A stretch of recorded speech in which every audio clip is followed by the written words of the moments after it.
जैसे बेटा मैंने तुम सबके लिए सीएमए का चैप्टर नंबर 6 के लिए पेनल्टीज बना के ऑलरेडी पोस्ट कर दी है यूट्यूब पे, तुम लोग जाके देख सकते हो। वैसे ही बेटा मैं आज तुम सबके लिए फेमा और कंपनीज एक्ट की जो पेनल्टीज बची हुई थी ये चैप्टर की, वो लेके आया हूँ तुम सबके लिए। और साथ में बहुत सारी चीजें, देखो डायग्रामेटिकल प्रेजेंटेशन है, तुम लोग इसको लर्न करने में बहुत ही ज्यादा तुमको आसानी हो जाएंगी। तो चैनल को लाइक और सब्सक्राइब करना ना भूलिए मित्रों। आते हैं बेटा, चालू करते हैं काय के साथ फेमा एक्ट 1999 की जो पेनल्टीज है उसकी बात करते हैं। तो ध्यान दो, अगर कोई बंदा कॉन्ट्रावेंशन करता है कोई भी एक्ट का, रूल का, डायरेक्शन का, नोटिफिकेशन का, जो कि फेमा में दिए हुए हैं, जिसको तुमने फॉलो करना था बट तुमने उसको फॉलो किया हुआ नहीं है, तो वो केस में तुमको पेनल्टी बैठ जाएंगी 3x द अमाउंट, है कि नहीं। 3x द अमाउंट मतलब कैसा, अप टू 3x है। अप टू 3x मतलब मैक्सिमम 3x तुमको क्या बैठ सकती है बेटा, पेनल्टी बैठ सकती है, अगर वो वैल्यू काउंटेबल होंगी तो। अगर वो वैल्यू काउंटेबल होनी थी बट वो काउंटेबल नहीं है, तो वो केस में तुमको अप टू 2 लाख रुपीस तक का जुर्माना जो है वो लग सकता है। वही अगर तुम लोग ये कॉन्ट्रावेंशन को कंटिन्यू करते हो तो हर दिन का तुमको 5,000 रुपए पे करना पड़ेगा पहले दिन से। जिस दिन से तुमने कांड करना चालू किया है उस दिन से तुमको इसका पैसा पे करना चालू करना पड़ेगा। सबको सारी बातें क्लियर है बेटा। वही अगर कोई बंदा अक्वायर करता है कोई भी इमूवेबल प्रॉपर्टी, फॉरेन सिक्योरिटी या फिर फॉरेन एक्सचेंज, कहां पे, आउटसाइड इंडिया, बट उन्होंने अपनी लिमिट को जो है वो क्या कर दिया बेटा, एक्सीड कर दिया सेक्शन 37A सबसेक्शन 1 के हिसाब से, तो वो केस में जैसे ही वैल्यू एक्सीड हो जाती है पेनल्टी बैठ जाएंगी, that will be up to 3 times of the contravention and imprisonment which may extend up to 5 years and fine. सबको सारी बातें क्लियर है बेटा। ये था सेक्शन नंबर 13 के लिए जो कहानी मैंने तुमको बताई। अब आते हैं सेक्शन नंबर 14 पे। अगर कोई बंदे ने पेमेंट करना था पेनल्टी का बट वो बंदे ने पेमेंट किया हुआ नहीं है, ठीक है, जो पेनल्टी तुमको सेक्शन नंबर 13 में लगी थी उसका तुमने क्या पे करना था, पेनल्टी, बट तुमने पेनल्टी का पेमेंट किया हुआ नहीं है, तो सेक्शन नंबर 14 तुमको क्या हो जाएगा बेटा, एप्लीकेबल, जहां पे तुमको डिटेन करके रखा जाएगा। डिटेन मतलब तुमको क्या करके रखा जाएगा बेटा, पकड़ के रखा जाएगा इंप्रिजनमेंट में अप टू 3 इयर्स। अगर अमाउंट जो है वो 1 करोड़ से ज्यादा है, वही अगर तुम्हारी अमाउंट जो है वो 1 करोड़ से अगर कम रहेंगी तो तुमको डिटेन करके रखा जाएगा कितने महीने के लिए बेटा, 6 महीने के लिए। आई होप सो सबको सारी बातें क्लियर है। तो सेक्शन 13, 14 साथ में पढ़ना है बेटा, है कि नहीं। जहां पे तुमने 14 में क्या पे करना था, पेनल्टी, कौन से सेक्शन की, 13 की, बट तुमने पे करी हुई नहीं है।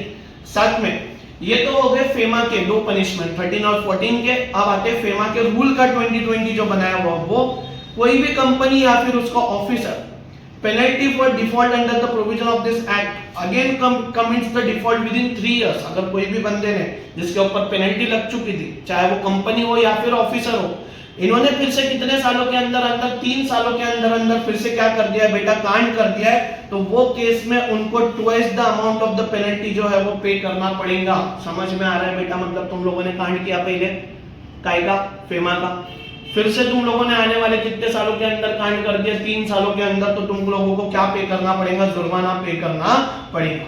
सबको सारे फेमा की पेनल्टीज क्लियर है बेटा। 2 ही सेक्शन ऐड करने, एक तो सेक्शन 13 और एक तो याद करना है सेक्शन नंबर 14। अब आते कौन से एक्ट में बेटा, कंपनीज एक्ट में, जहां पे सबसे फेवरेट सेक्शन है सबका ये सेक्शन 447 जो कि फ्रॉड की बात करता है। काय की बात करता है बेटा, फ्रॉड। और अगर फ्रॉड जो है वो तुम्हारा एटलीस्ट 10 लाख रुपीस तक का, मिनिमम कितने लाख रुपए का है बेटा, 10 लाख, या फिर टर्नओवर का 1% है, और ये इन्वॉल्व करता है कौन से इंटरेस्ट में, पब्लिक इंटरेस्ट में, तो वो केस में इम्प्रिजनमेंट तुमको 6 महीने से लेकर 10 साल तक की हो सकती है।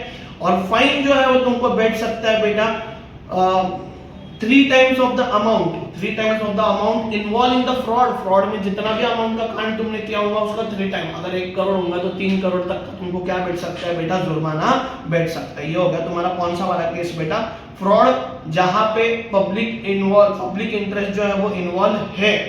फिर दूसरे इसमें आते हैं बेटा फ्रॉड बट जिसमें पब्लिक इंटरेस्ट इन्वॉल्व नहीं है। अगर पब्लिक इंटरेस्ट नहीं है तो इंप्रिजनमेंट हो जाएगा कितने तक का बेटा, अप टू 3 इयर्स का, और साथ में तुमको क्या बैठ जाएगा बेटा, फाइन विच में एक्सटेंड अप टू 50,000 रुपीज। कितने हजार रुपए तक के फाइन बैठ जाएंगे बेटा, 50,000 रुपीज तक के तुमको क्या बैठ जाएंगे, फाइन। बेटा आगे कंपनीज एक्ट 2013 की ओर की पेनल्टीज की ओर सेक्शन 447 की बात करते हैं। और 447 जो है वो फ्रॉड के साथ डील करता है। तो अगर तुम्हारा फ्रॉड जो है वो एटलीस्ट 10 लाख रुपए तक का है, या फिर टर्नओवर का 1% है तो इम्प्रिजनमेंट जो है बेटा 6 महीने से लेके 10 साल तक के हो जाएंगे। बट इसके लिए पब्लिक इंटरेस्ट होना बहुत ही ज़्यादा क्या है बेटा ज़रूरी। साथ में अमाउंट ऑफ द फ्रॉड का तुमको फाइन भी पे करना पड़ेगा, दैट विल बी 3 टाइम्स।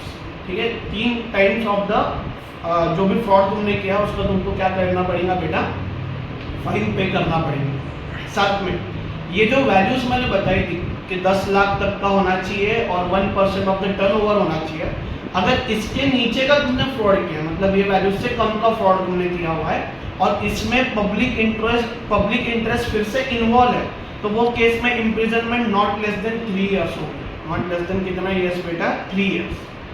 अब अगर ऐसा फ्रॉड है जिसमें पब्लिक इंटरेस्ट इन्वॉल्व नहीं है तो इम्प्रिजनमेंट जो है वो 5 सालों तक की और फाइन जो है विच में extend up to 50 lakh rupees तक का तुम्हारा जा सकता है। सबको सारी बातें क्लियर है बेटा। बढ़ेगा बेटा आगे। साथ में क्या दिया हुआ देखो, आगे बात करें 449 की, और 449 की अगर बात करें जहाँ पे तुम लोगों ने फॉल्स एविडेंस दिया, मतलब कोर्ट ऑफ लॉ में तुमको बुलाया गया और तुम लोगों को एविडेंसेस देने थे, बट तुम लोगों ने कैसे एविडेंस प्रोवाइड किए, फॉल्स। तो वो केस में तुमको पनिशमेंट जो है वो इम्प्रिजनमेंट हो सकता है 3 सालों से लेकर 7 सालों तक का, और फाइन जो है वो एक्सटेंड हो सकता है 10 लाख रुपए तक का। ठीक है बेटा।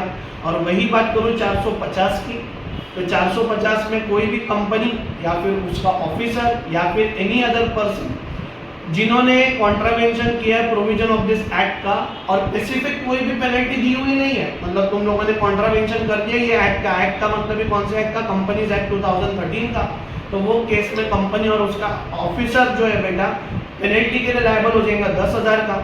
अगर तुम लोगों ने ये फ्रॉड को कंटिन्यूएशन में कॉन्ट्रावेंशन किया तो 1,000 रुपए पर डे तुमको पे करना पड़ेगा, विच में extend up to 2 lakh rupees for a company and for a officer which में एक्सटेंड अप टू 50,000 रुपीज। सबको सारी बातें क्लियर है बेटा।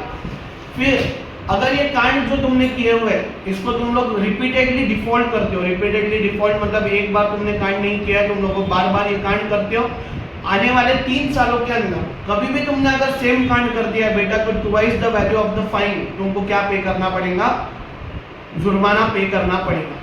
वही अगर बात करें सेक्शन नंबर 452 की, क्या की बात करें बेटा 452 की, तो कोई भी ऑफिसर या फिर एम्प्लॉय रॉन्गफुली ऑब्टेन करता है कोई भी कैश या फिर प्रॉपर्टी, या फिर रॉन्गफुली जो है विथहोल्ड करके रखता है कोई भी प्रॉपर्टी को, तो वो केस में उसको फाइन बैठ जाएगा 1 लाख से लेके 5 लाख रुपए तक का। और लास्ट वाली पेनल्टी की बात करते हैं बेटा जो कि आती है सेक्शन नंबर 453 में, अगर तुम लोगों ने प्राइवेट कंपनी और पब्लिक कंपनी के नाम का गलत इस्तेमाल कर दिया तो वो केस में तुमको 500 रुपए से लेकर 2,000 रुपए तक का रोज का क्या लग सकता है बेटा, जुर्माना लग सकता है। Thank you so much for watching. ऐसे ही वीडियोस में तुम्हारे लिए लेके आऊंगा बेटा, अभी नया चैप्टर कल ही लेके आऊंगा CMADD का, दैट विल बी रिलीफ से रिलेटेड है ना, चैप्टर नंबर 7 जो है अपना वो वाला। थैंक यू सो मच, और ऐसे ही रहो, आगे बढ़ते रहो, पढ़ाई करते रहो, और लाइक और सब्सक्राइब करना मत भूलिए।